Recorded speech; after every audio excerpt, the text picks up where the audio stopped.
Hello मेरे प्यारे बच्चों। कक्षा 10 त्रिभुज अध्याय 6 के प्रश्नावली 6.5 में हमें पाइथागोरस प्रमेय और इससे जुड़े हुए और प्रमेयों पर आधारित प्रश्नों का हल निकालना। ठीक है, पाइथागोरस प्रमेय क्या होता है, चलिए इस बात को सबसे पहले समझ लेते हैं, फिर इससे जुड़े हुए प्रश्नों का जवाब देखा जाएगा। देखा जाए पाइथागोरस प्रमेय, ये हमारे एनसीईआरटी किताब के प्रमेय संख्या 6.8 में दिया गया है। एक समकोण त्रिभुज क्या जिक्र कर रहा है भैया? एक समकोण त्रिभुज का जिक्र कर रहा है। तो चलिए बनाया जाए एक समकोण त्रिभुज। मान लेते हैं ए बी सी एक समकोण त्रिभुज है जिसका कोण बी समकोण है, यानी 90 डिग्री। समकोण मतलब 90 डिग्री। ठीक, तो एक समकोण त्रिभुज में कर्ण का वर्ग शेष दो भुजाओं के वर्गों के योग के बराबर होता है। अब ये कर्ण क्या होता है, तो हमेशा ध्यान रखे समकोण त्रिभुज में एक कोण ही 90 डिग्री होता है और ठीक इसके सामने की भुजा को कर्ण कहते हैं। ये हो गया कर्ण, और अन्य दो भुजाओं का मतलब ए बी और बी सी हो गया। तो कर्ण का वर्ग कह रहा है, कर्ण का वर्ग कर दीजिए तो अन्य दो भुजाओं के वर्गों के योग के बराबर होता है। इनमें से एक भुजा को लंब और दूसरे को आधार कहते हैं। तो लंब स्क्वायर जोड़ आधार का वर्ग, लंब का वर्ग जोड़ आधार का वर्ग, यही सॉरी कर्ण का वर्ग बराबर लंब का वर्ग जोड़ आधार का वर्ग, इसी संबंध को पाइथागोरीय प्रमेय बताता है। ठीक है ना?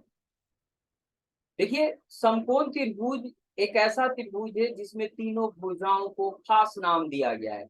समकोण त्रिभुज में एक ही 90 डिग्री होता है, इसलिए एक ही कर्ण होता है, ठीक उसके सामने की भुजा और सबसे बड़ी भुजा होती है ये सब प्रमेय के रूप में हमें साबित भी करना होता है। सबसे बड़ी भुजा होती है ये कर्ण, समकोण त्रिभुज में कर्ण सबसे बड़ी भुजा होती है। ठीक है, अन्य दो भुजाएं इससे छोटी होती है, यानी ए बी और ए सी छोटे होते हैं।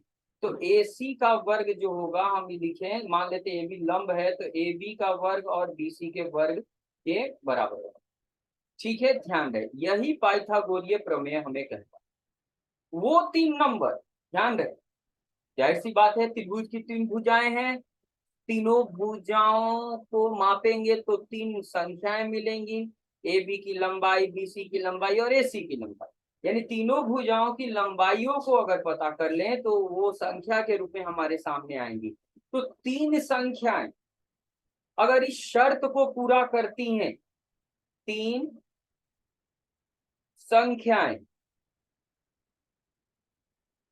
इकाई भी साथ में रहता है, इकाई यानी यूनिट सेंटीमीटर मीटर वगैरह वगैरह, इकाई के साथ तीन संख्या इकाई के साथ जो ऊपर के शर्त को पूरा करती हैं। ऊपर के शर्त, शर्त क्या है भैया? ये शर्त, शर्त को पूरा करते हैं, पूरा करती हैं,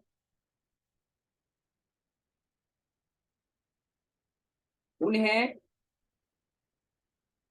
या सीधे तीन संख्या जो ऊपर के शर्त पूरा करते हैं पाइथागोरीय त्रिक कहे जाते हैं। पाइथागोरीय त्रिक, त्रिक कहते हैं, कहे जाते हैं, कही जाती हैं। ठीक है, कही जाती हैं। तो ध्यान रहे जब भी तीन संख्या इकाई के साथ मिले और तीनों इस शर्त को पूरा करें, कैसे? याद रखें, सबसे बड़ी भुजा का वर्ग यानी सबसे बड़ी संख्या का वर्ग अन्य दो संख्याओं के वर्गों के योग के बराबर है। यानी कैसे पहचानेंगे? सबसे बड़ी संख्या, बड़ी संख्या ले लें उसका वर्ग कर लें और अन्य दो भुजाएं के वर्गों का योग, अन्य दो संख्याओं, माफ कीजिएगा, अन्य दो संख्याओं संख्याओं के वर्गों का योग। अगर ये बराबर आता है तो वो संख्या पाइथागोरीय त्रिक कहेगा। तो अगर इस पर आधारित प्रश्न हमें दिए जाते हैं तो यही पहचानना होगा समकोण त्रिभुज में, यानी कि तीनों संख्याएं समकोण त्रिभुज की भुजाओं को निरूपित करेंगी, किसी समकोण त्रिभुज को बनाएंगे। ध्यान रहे, ये बात ध्यान रखें हमेशा। तो चलिए अगला प्रश्न, प्रश्न संख्या 1 देखा जाए। ये रहा, पढ़िए प्रश्न को ध्यान से। प्रश्नावली 6.5 में कुछ त्रिभुजों की भुजाएं नीचे दी गई हैं। हाँ दी गई है, 1 नंबर, 2 नंबर, 3 नंबर, 4 नंबर। निर्धारित कीजिए, यानी पता लगाइए कि इनमें से कौन कौन से त्रिभुज समकोण त्रिभुज है। यानी तीनों वो संख्याएं दी गई हैं, यानी भुजाओं की लंबाई दी गई है, ये त्रिभुज बना रहे हैं, तो कौन संख्याओं का समूह समकोण त्रिभुज बना रहा है। इस स्थिति में कर्ण की लंबाई भी लिखिए। कर्ण क्या होती है, सबसे बड़ी भुजा है, तो तीन तीन भुजाएं दी गई हैं, उनमें सबसे बड़ी को चुन करके और वही लंबाई लिख देना है। तो चलिए बारी बारी से जरा देखा जाए इसका हल कौन है भैया। तो देखिए पहला ग्रुप है दिया हुआ 7 सेंटीमीटर, 24 सेंटीमीटर और 25 सेंटीमीटर। तीन भुजाओं की लंबाई दे दी गई है, त्रिभुज बना रहे हैं ये, तो सबसे बड़ी भुजा ये है। हमें यही चेक करना है, जरा पीछे देखिए। सबसे बड़ी संख्या इकाई के साथ उसका वर्ग करेंगे, अन्य दो भुजाओं के वर्गों का योग निकालेंगे। अगर दोनों बराबर आया तो तीनों संख्याएं भुजाओं की लंबाई जो है वो त्रिभुज बना रहे हैं, ये समकोण त्रिभुज बना रहे हैं। ठीक है, तो चलिए सबसे बड़ी भुजा यहाँ 25 है, इसका वर्ग किया जाए। यहाँ पर 25 हमें पहचानना है कि कौन है कौन नहीं, तो फटाफट काम करेंगे। 25 का वर्ग, इकाई को छोड़कर चलते हैं, 25 का वर्ग 625 होता है। अन्य दो भुजाओं छोटे छोटे जो है उनका वर्ग का जोड़ ले लें, योग ले लें। ये रहा 7 गुना 7, 7 के स्क्वायर का मतलब 7 गुना 7 49 प्लस 24 गुना 24, साइड में फटाफट कर ले गुना 16, 8 1 9, 8 और 4 6 7 5, तो 5 7 5 7 6, यार जोड़ा जाए जरा। 9 और 6 जोड़ दें तो 15 की 5 और 7 और 4 11, 1 12, 5 1 6। देखिए हाँ बराबर हो रहा है, यानी हम यहाँ लिख सकते हैं कि ये 25 के वर्ग के बराबर है। अतः ये भुजाएं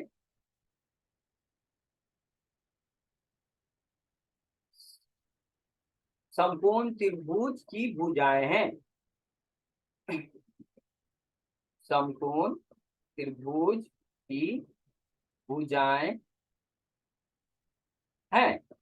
चलिए पहला तो ठीक है, ओके हो गया, यह समकोण त्रिभुज की भुजाएं हैं। इसी प्रकार से आगे हमें काम कर देखा जाए।